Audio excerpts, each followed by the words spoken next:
Yeah, good morning. My name remains Collins Amadi.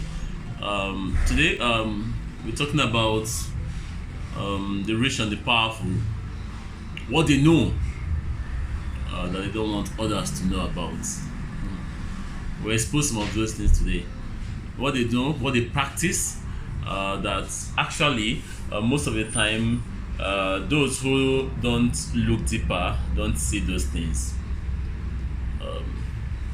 There are four sides today that they try to develop, and the level to which it gets them to depends on how strong they develop those four areas of their lives.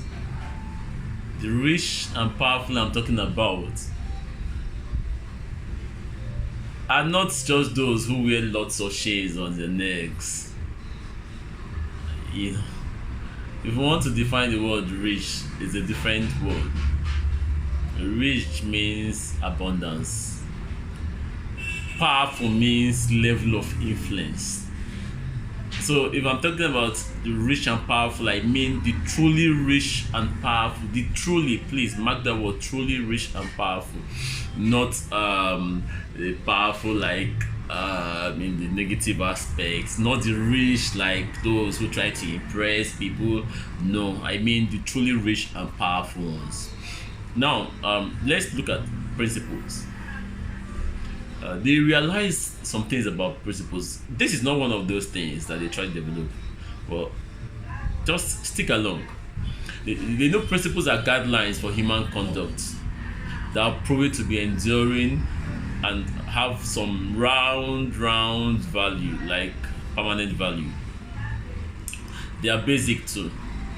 You can't argue against them. You know, the rich and the powerful, they all desire to make it big in life. But one thing they do is they quickly adopt these principles as their personal values. These principles are always laid down. They are like the foundation for the actualization of their great visions. And they have never failed. There has never been a time they failed.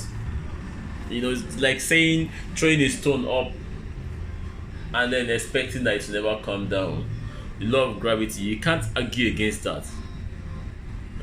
Sometimes my friends say, Collins, you're too opinionated, you know. Uh, but I see no other way.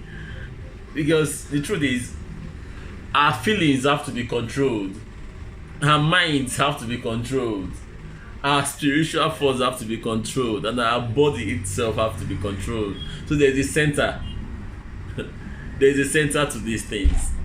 You know, remember I said in the past, if you've been following me through some of my podcasts, remember I said that principles are the real money. They are the real money. The reason why I say this is because they are responsible for the influx of fiscal money into anyone's life who has internalized them. That's the truth. They are consequential too. It's like the law of gravity stands constant, like I said. There's no way you throw a stone up and it will not find its way down. Pick up one end of the stick and then the other end follows you. You can't pick up one end of the stick and expect the other end not to follow you. No. There is no way you can internalize these principles that we'll be talking about and their attending consequences will not follow you. There is no way. Except you don't execute them. There is no way you would actually do those things and then not expect their principles not to come after you. They've been designed so from the foundation of the world. So also it is too for the law of the opposites.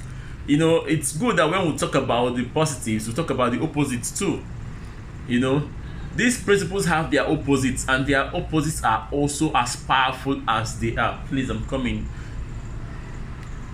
You know, when you internalize them into your life, most often unconsciously because they are more common, you get attending consequences. Such negative principles include hatred, selfishness, greed, laziness, insincerity, pride, disrespect, fear, discouragement, worry, lots of them.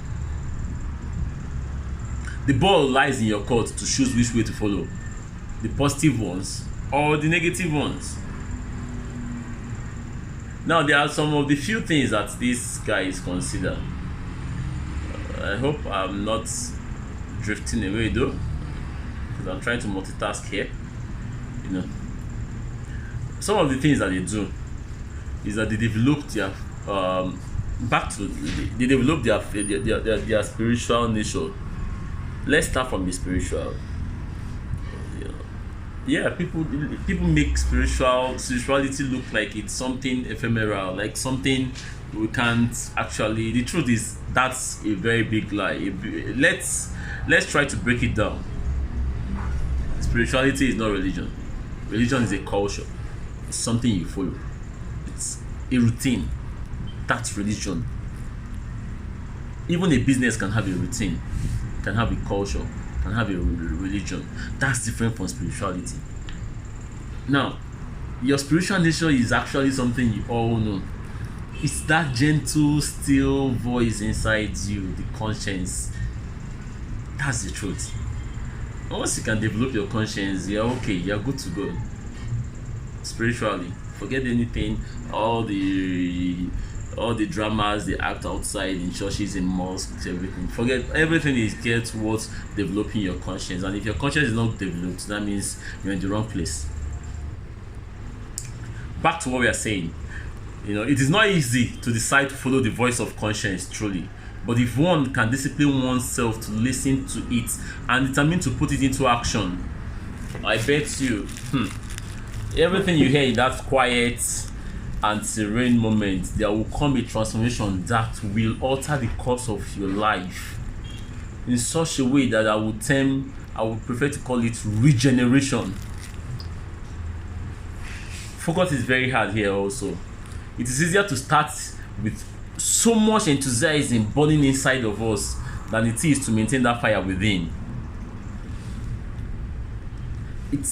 Get that point right. It's easier to actually start something with so much passion and enthusiasm than it is to maintain that same level of enthusiasm to the end of your mission. It's very, very difficult. And that is where so many transition persons fail. Mark my words, transition persons. Because we're all transitioning. We're all moving from point A to point B. In between point A and point B, that's what I mean. That's where so many transition persons fall off the track. Because they relax, thinking that their subconscious minds can actually take a hold of them and push them to the next level without realizing that there needs to be a push. P-U-S-H. A real push on oneself. If not, one settles for once. You hear people say, once a good singer, once a good artist, once a rich man, once a great man, once a powerful person, once a great footballer, once a good businessman, once a good family man, once a talented person.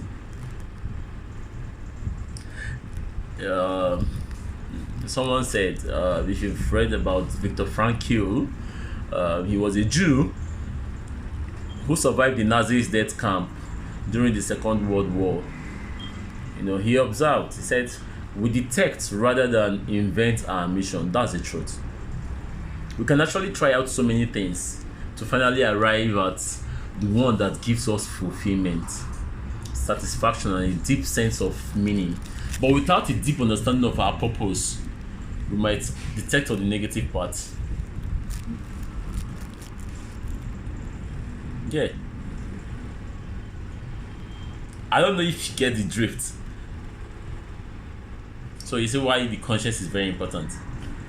Because without listening to that small voice within you, you can actually write out our plans and run on negative direction. At the end of the day, you find out that you'll be climbing the wrong ladder. It is wiser to follow natural principled way of living so as to help us along the marathon. It's actually a marathon that we are running. It's not a 100 meters race, it's a marathon. It gives us peace of mind that surpasses that which comes from the negative, which is like gambling. It's like a price to pay and gives you assurance at the end also. Not just assurance, but real fulfillment. I don't mean the kind of assurance that the video gives to Shoma. You know, I mean real fulfillment from within. You know the feeling when you do something you feel is a great task. I don't know. When you do something and you feel you've done something great, even you will know. You will know. You will know. That's the kind of assurance I'm talking about. Just like throwing a stone up in the air, it must find its way down, like I said, because it's obeying the law of gravity. That's how all hinges will fall into place in one's life if one chooses to follow this path. I have some personal experiences I would like to say, but I don't think it's the right time to say some of those things. But let me go to the second part that they try to develop, which is their mental power. The truly rich and powerful always try to develop their mental power through having a focused vision. That's number 2. Study all the rich and powerful from the beginning of the world till now, till the future. These are the things they always strive to do. That's number 2. I will break down this number 2 in the next video for you. But while you wait for that, I would urge you to try and always expect this podcast from us. This is me repping Renovational Minds. You'll be hearing some of my brothers right after this particular speech. Subscribe, hit the like button. Lots of interesting deep talks. Like I said, we might not really be your regular stars that you see daily, but these are your regular guys. We live here in Nigeria, in Africa. We understand the terrain. We've been here all our lives, and we can tell you what works and what doesn't work in this country. So stay tuned. Like a kind of summary, the whole essence of what we've done today, what I've said today, is to expose some of those serious and deep thoughts that the truly rich and powerful practice that has brought them to where they are. Like I said, every principle has a consequence. Everything you do has a consequence. Depending on what you do, depending on how positive or powerful what you do, that's how powerful or positive the consequence will be. If you choose not to use your conscience to follow through some positive ideas and you choose to follow some negative things, you expect to get those consequences later in life. They always fall in place. There is no way those consequences don't come along. That's how life was designed. That's why God gave us the power of choice. Like we said in our last video, you choose what you want. You choose how you spend your money. You choose what you feel. Whatever it is in this life that is happening to you right now is as a result of the choices you've made for yourself. So that's where it hinges down to. But the rich and powerful know this, and then they've chosen to develop the 4 cores of their areas, which we've talked about. The first one, the spiritual nature, which is their conscience, and we've said how they develop that. Then the second one we should be talking about is they choose to develop their mental state. We're talking about that in the next podcast. Meanwhile, stay tuned. Brothers, over to you. Thanks.